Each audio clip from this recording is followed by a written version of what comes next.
네, 다음 VIP 투자 전략 시간입니다. 오늘 양후석 해설위원님 모시고 VIP 투자 전략 함께 나눠보도록 하겠습니다. 위원님 안녕하세요. 네, 안녕하십니까? 네, 안녕하세요. 자, 오늘 VIP 투자 전략 중국 관련 이슈 들고 오셨다고 들었는데요. 네, 어떤 이야기일까요? 예, 중국 얘기를 좀 해야 될 것 같습니다. 앞에서도 중국 얘기가 오갔습니다만은 일단 중국 시장, 중국 경제 정책 등이 우리 증시에 어떤 영향을 미칠지에 대한 판단을 우리 시장에 초점을 맞춰서 좀 볼 필요가 있다는 건데요. 그 전에 잠깐 우리 시장과 관련된 언급을 좀 해야 할 것 합니다. 자, 미국 시장을 보면 역시 큰 탈 없이 계속 사상 최고치 랠리를 최근에 쳐줬던 나스닥까지 같이 합류하면서 3대 지수 모두 사상 최고치 갱신 랠리를 하고 있는 그런 모습입니다. 반면에 우리 증시는 그 흐름에 다소 좀 뒤처지는 현재 그런 모습이 나타나고 있다는 건데요. 왜 그러한 모습이 나타나는 것인지, 왜 디커플링 현상이 나오는 것인지에 대한 이해가 필요한 것 같습니다. 또 우리 시장 내부를 들여다봐도 현재 양 시장, 코스피, 코스닥 시장이 각각 별도로 움직이는 듯한 약간의 역상관관계를 보이는 듯한 움직임도 또한 포착이 된다는 건데요. 오늘 같은 경우 모처럼 말해 반도체 관련 대형주들이 움직였고요. 그와 관련돼서 코스닥들이 그 반대로 움직이는 경향 등을 보였습니다. 우리 시장만이 갖고 있는 다소 현재 좀 고약한 특수한 현상이다 이렇게 판단이 됩니다. 시장 내부를 수급을 들여다보면 모처럼 말해 외국인과 기관이 코스닥, 코스피 양시장 모두 나란히 순매수하는 모습을 볼 수가 있습니다. 자, 그런 모습은 참 보기 힘들었던 모습이죠. 전반적으로 전체 지수 흐름도 전체 미국 시장에 동참할 것이라는 것은 충분히 예상할 수 있겠습니다만은 시장 판도 측면에서도 모종의 변화, 즉 현재 코스닥이 주도했던 시장에서 연초에는 짧게라도 코스피 대형주들이 다시 시장을 이끌 가능성이 있음을 어느 정도는 시사한다 하는 측면으로 이해를 하고 오늘 시장을 맞이해야 될 것 같습니다. 자, 중국의 경제공작회의입니다. 어제 개막이 됐죠. 3일간 열리고요. 사실은 중국의 경제공작회의는 약 20몇 년 된 연륜이 있는 그런 회의입니다. 보통은 매년 연말 12월 달 중하순경에 열리는데요. 현재 중국의 중앙공산당 중앙위원들, 지금 현재 중앙위원이 약 200여 명 되고요. 후보위원이 좀 있습니다. 170명 정도 됩니다. 해서 현재 중앙위원이 후보위원까지 합해서 약 376명 모두 모여서 다음에 올해 열리는 것은 이제 2018년도가 되겠죠. 2018년도 주요 경제정책 방향을 조율하는, 결정하는 자리는 아닙니다. 조율하는 그런 자리를 이제 갖는다는 건데요. 지금 경제공작회의가 우리나라 경제, 우리나라 증시에 상당히 중요한 역할을 하기도 합니다. 예, 그렇기 때문에 이번에도 좀 무시하지 말고 그 점을 좀 면밀히 볼 필요가 있다는 건데요. 2년 전입니다. 작년에는 큰 영향을 주지는 않았습니다. 2년 전 2015년도 12월 달 당시 중순경입니다. 그때 당시 현재 공작회의에서 나온 얘기, 가장 핵심이 되는 내용은 바로 이것이었습니다. 공급측 개혁이란 말이 있었죠. 물론 그 전에 공급과 관련된 개혁이 필요하다는 얘기는 사회 가고를 통해서 이미 어느 정도 알려진 내용이지만 그것이 공식적으로 천명된 자리는 경제공작회의였었고요. 또 이를 토대로 해서 2016년도부터 강도 높은 해당 분야의 공급직 개혁이 단행이 된 바 있습니다. 그때 당시 우리나라 경제의 가장 고질적인 문제가 성장의 한계를 보이고 있는 이른바 지금 그 전통 산업이라고 할 수가 있겠습니다. 당시 문제가 됐던 것이 화학산업, 조선, 건설, 기계, 특히 철강 산업이 상당히 문제가 됐었죠. 해당 기업 중에 일부는 공장 문을 닫기까지 했었습니다. 한계 기업들의 구조조정 계기가 활발하게 개진됐던 그 당시였습니다. 그때 때 맞춰 중국의 공급직 개혁에 나왔었고요. 이를 통해서 그 당시 한계 산업이었던 이들 산업이 폐생하는 발판이 마련됐다는 것이죠. 철강, 화학 등이 그 핵심이 되는 산업이라고 할 수가 있는 것이고요. 그때 당시에 한 예를 들면 포스코 같은 경우 대표적인 케이스입니다. 포스코가 그 당시 2015년도 정확히 2년 전입니다. 당시 주가는 지금 현재 주가의 절반 정도 수준 17만 원, 18만 원 정도였었고요. 그 이듬해 2016년도 1월 달에는 15만 원대까지 떨어지기도 했었습니다. 그때를 바닥으로 해서 중국의 공급직 개혁을 현재 기틀로 해서 꾸준하게 계속 상승하고 있는, 사실은 지금도 상승 연장산성에 놓여 있는 그런 상태이기도 하죠. 그런 모습을 보이면서 최근 33만 원대까지 그 당시 주가 대비 거의 2배 이상 올라오는 그런 기회를 찾게 됐다는 것이죠. 그런 측면에서 우리 증시에 상당히 중요한 역할을 한다. 상당히 중요한 어떠한 모멘텀을 주기도 한다는 측면에서 각별히 볼 필요도 있다는 건데요. 이번 경제공작 회의도 마찬가지 관점으로 중요하게 볼 필요가 있는 것이 시진핑의 제2기가 시작이 되죠. 하지만 이 부분과 관련돼서는 어느 정도 지난번 12월 초순경입니다. 현재 중앙정치국 회의를 통해서 시진핑 주석이 어느 정도 그 지침을 내린 바 있습니다. 중국이 갖고 있는 여러 가지 문제 중에서 가장 큰 문제로 부각되고 있는 것이 부채 문제입니다. 기업 부채가 어느새 GDP 대비 170%까지 올라갔죠. 총 부채는 현재 380%까지 올라가 있는 상태입니다. 전체 규모로 봤을 때 아주 큰 것은 아닙니다. 문제는 속도가 너무 빠르다는 것이죠. 그것을 중국 중앙정부에서 잘 인식하고 있음을 보여주는 것 같습니다. 레버리지, 즉 부채 비율을 억제하면서 닥칠 수 있는 금융 위험을 방지하고자 하는 뜻을 분명히 했고요. 또 두 번째로 아직까지 중국의 각 곳에 남아있는 빈곤 문제가 있습니다. 빈곤 퇴치 문제로 언급을 했고요. 또 한 가지 중요한 것은 환경보호 얘기를 꾸준하게 계속 언급을 하고 있습니다. 환경보호와 관련돼서 우리가 봐야 될 것은 석탄이나 기타 환경과 관련되어 있는 화학산업을 어느 정도 규제하겠다는 뜻이 분명히 있다는 것이죠. 그것이 공식적으로 천명된 바, 금년도 금년이지만 내년에도 관련 산업에 대한 적절한 규제가 이루어질 가능성이 상당히 크다 하는 관점에서 본다면, 거기서 우리 증시에 현재 수혜를 받는 업종을 골라볼 수 있다는 것이죠. 당장은 신재생 에너지가 해당이 될 것이고요. 또 여태까지 그랬듯이 2년간 철강 분야는 중국과 관련된 모멘텀을 받았습니다. 철강 분야도 계속해서 그 수혜를 받을 것으로 예상되는 상황이고요. 화학 분야는 제품별로 약간 다르겠습니다만 전체적으로 역시 우호적인 환경이 만들어질 것으로 판단이 됩니다. 그것 때문인지 일반 석유화학과 관련돼서 우리나라 지금 하나토탈이나 또는 현재 롯데케미칼 같은 경우에 에틸렌 설비를 증설한다고 하죠. 지금 현재 공급 캐파도 만만치 않습니다. 그 상태에서 추가적으로 증설하는 것을 보면 사업자들의 현재 상황과 상당히 낙관적으로 보고 있음을 알 수가 있다는 것이고, 그 배경에는 중국이 깔려 있다는 것을 현재 간접적으로 충분히 알 수 있다, 이렇게 이제 볼 수가 있을 것 같습니다. 또한 이번 경제공작회의에서 나올 것은 2018년도 GDP 전망치도 어느 정도 제시가 될 것으로 판단이 됩니다. 여태까지 중국의 GDP 전망은 6.5%죠. 그것보다 좀 낮게 할 것인지와 관련돼서 좀 보실 필요가 있을 것 같고요. 또 한 가지는 경제 발전과 관련된 현재 나와 있는 경제 지표들이 마땅치 않은 모양입니다.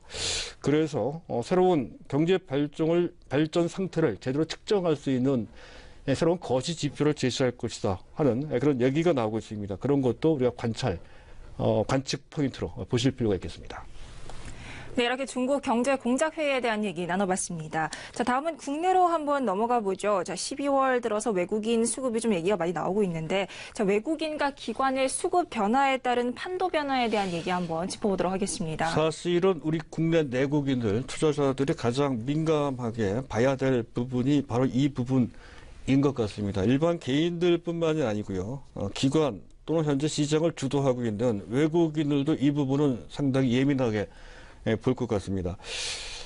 지난 7월 달 이후에 북핵 리스크로 해서 약 3개월 동안 대규모로 순매도했던 외국인들이 10월 달 들어서는 순매수로 그 스탠스를 바꾸죠. 해서 10월 달에 거의 3조 원 정도 대규모로 순매수했던 그들이 11월 달, 11월 초중순까지 20일 정도까지는 괜찮았습니다. 하지만 모건 스탠리의 반도체 정점론이 나오고요. 금리 인상론이 나오면서 당시 현재 대규모 순매도로 돌변하는 모습이 나오면서 11월 달 전체로 봤을 때는 균형을 이루는 그런 약간 순매수하는 정도, 한 830억 정도 순매수를 했고요. 12월 달 들어서 좀 더 노골적으로 순매도를 했었습니다. 1조 3,877억 원 정도 순매도를 하는 그런 과정. 특히 지난 11월 23일부터 최근 12월 중순까지 외국인들이 집중적으로 코스피를 매도하는 과정에서 상대적으로 코스닥은 대규모로 순매수하는 그런 모습을 보였다는 것이죠. 10월 달에 2,184억 원. 또 11월 달에 상당히 많이 매수했습니다. 특히 후반에 집중적으로 매수하는 그런 순발력까지 보였습니다. 그 점은 기관도 좀 비슷합니다. 그 당시 현재 신라젠이나 또는 셀트리온 같은 바이오주들을 집중적으로 매수를 했죠. 그랬던 그들이 12월 달 들어서는 그 매수 규모가 대폭 축소가 됩니다. 순매수했긴 했지만 전일까지 799억 원 정도로 현재 10월, 11월 달에 비해서는 그 매수의 강도가 상당히 둔화된 그런 모습을 보이면서 전체 특히 코스닥 시장을 주도했던 바이오주들의 탄력을 어느 정도 결정짓는 역할을 한 것으로 그렇게 판단이 됩니다. 기관은 외국인들의 수급 행보와는 좀 다른 모습, 특히 코스닥은 비슷하다 하더라도 현재 코스피는 상당히 다른 모습이죠. 전혀 다른 모습으로 10월 달에는 약 3조 2천 정도 순매도를 했고요. 11월 달에 5,900억 정도를 순매도를 했고요. 12월 달 들어서 외국인들이 매도하는 과정 속에서 그 물량을 금융투자권을 중심으로 해서 대부분 받아주는 외국인들이 매도했던 것보다 더 큰 폭으로 또 규모로 순매수했어요. 2조 6,996억 전일까지입니다. 이런 매수를 하는 것 등으로 봤을 때 전체적으로 기관들은 외국인들보다도 한 발 앞서서 코스피의 대형주들이 움직인다고 보고 그쪽을 먼저 베팅하는 것이 아니냐 하는 충분한 예상을 할 수 있다는 건데요. 어찌됐든 최근의 상황을 보게 되면 시장에서 기대했던 것과는 좀 다르게 또 미국 증시가 상당히 좋았죠. 그런 미국 증시가 금년 상반기에 거쳐 9월 달까지 승승장구하는 그런 모습과 함께 우리나라 코스피 지수도 웬만큼 동조하는 그런 모습이 나왔었고요. 그 한가운데 외국인이 있었다는 점에서 이번 4사분기 들어서 미국 증시가 좋은 만큼 우리 증시도 충분히 따라가야 되는데요. 그렇지 못한 상대적으로 좀 위축된 디커플링 비동저화 현상이 나타났다 하는 건데요. 왜 이렇게 외국인들이 미온적인 태도 또는 현재 매도를 하는 보수적인 태도를 보이는지에 대한 이해를 좀 해야 될 것 같습니다. 일단 미국의 정책과 관련돼서 신흥시장한테는 다소 불리한 쪽으로 움직이고 있다는 것이죠. 이제 제재 개혁이 지금 상하 양원을 다 통과를 했습니다. 세부 안까지 마련이 됐죠. 대통령 서명만 남아있는 그런 상태라는 것. 또 지난주에 금리까지 인상을 했습니다. 이렇게 되면 글로벌 자금은 현재 마치 블랙홀처럼 미국 경제 내지 미국 증시, 금융시장으로 빨려 들어갈 소지가 있다는 것이죠. 더군다나 지금 미국 트럼프는 리쇼링, 해외로 빠져나가 있는 미국의 기업 또는 자금을 끌어들이는 그런 정책까지 구사를 좀 하고 있습니다. 그런 상황이라면 상당 기간 현재 지금 이머징 마켓, 신흥시장보다는 선진시장 쪽으로 자금이 흘러갈 것이다. 이렇게 글로벌 투자자들은 보고 있다는 것이고요. 또 한 가지는 앞에서도 말씀을 드렸듯이 반도체 정점론에서 아직 자유롭지가 않죠. 지난 11월 달부터 12월 달까지 외국인들이 가장 많이 매도한 종목은 삼성전자입니다. 12월 달 한 달만 따져도 8천억 넘게 8,324억 원 전일까지입니다. SK하이닉스 2,622억 원 합계해서 이 두 종목만 따져도 1조 1천억 정도를 순매도했다는 건데요. 이번 달 외국인 총매도가 1조 4천억 정도 채 안 됩니다. 거기에 약 78% 정도를 차지하고 있다는 것이죠. 즉 현재 삼성전자, SK하이닉스를 제외한다면 외국인들의 매도는 그렇게 크지 않다는 것을 알 수가 있겠고, 그만큼 삼성전자, SK하이닉스를 집중적으로 매도했다. 반도체 정점론에 대해서 상당히 의식을 했다는 것을 알 수가 있습니다. 또 한 가지는 계절적인 요인이 있죠. 12월 결산 펀드들 같은 경우에 결산을 앞두고 차익 실현도 좀 해야 되고요. 또 포트폴리오도 아마 조절을 좀 하게 될 겁니다. 또 한 가지는 지난주에 있었습니다. 지난주 목요일 날 지수가 크게 흔들리는 전강 후약 현상이 최근에 보기 힘들었었는데요. 그런 모습이 상당히 크게 나타나면서 우리 증시를 한번 흔드는 바 있었습니다. 보편적으로 외국인들은 그러한 변수가 있는 날을 기점으로 해서 스탠스를 바꾼다는 것이죠. 어쨌든 그때 전까지는 가급적이면 코스피를 피하는 경향이 좀 있습니다. 그런 것과 관련돼서 외국인들이 미온적이거나 또는 한시적으로 봤을 때 보수적으로, 즉 순매도로 하는 그런 스탠스를 보였다는 건데요.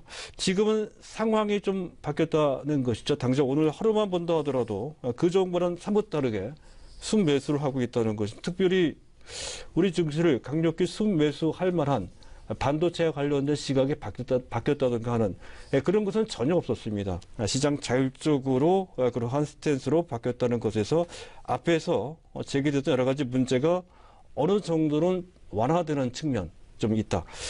또 계절적으로, 시간적으로 봤을 때도 12월 말로 접어들수록 다음에 신년 초에 대한 기대감이 살아난다는 것이죠. 기관들이 그 점을 노리고 어느 정도 선취 매수하는 것으로 그렇게 여겨지기도 합니다. 지난 12월 초부터 현재 어제까지 기관들이 약 2조 넘게 순매수, 2조 7천억 정도를 순매수했는데요. 그 기관들이 어떤 종목을 순매수했는지를 파악해 두는 것도 투자를 하시는데 도움이 됐을 것 같습니다. 전체적으로 삼성전자를 가장 많이 매수를 했습니다. 외국인들이 매도한 것은 전부 다 받아준 것은 아닙니다. 절반 정도 받아줬죠. 4,060억 순매수했고요. 게임주를 상당히 매수를 많이 했습니다. 넷마블을 매수를 했고요. 최근에 겨울방을 맞이해서 코스닥의 게임주들도 좋은 모습을 보이고 있는 그런 모습이죠. 그리고 그 관계 연관시켜서 보실 필요가 있겠고요.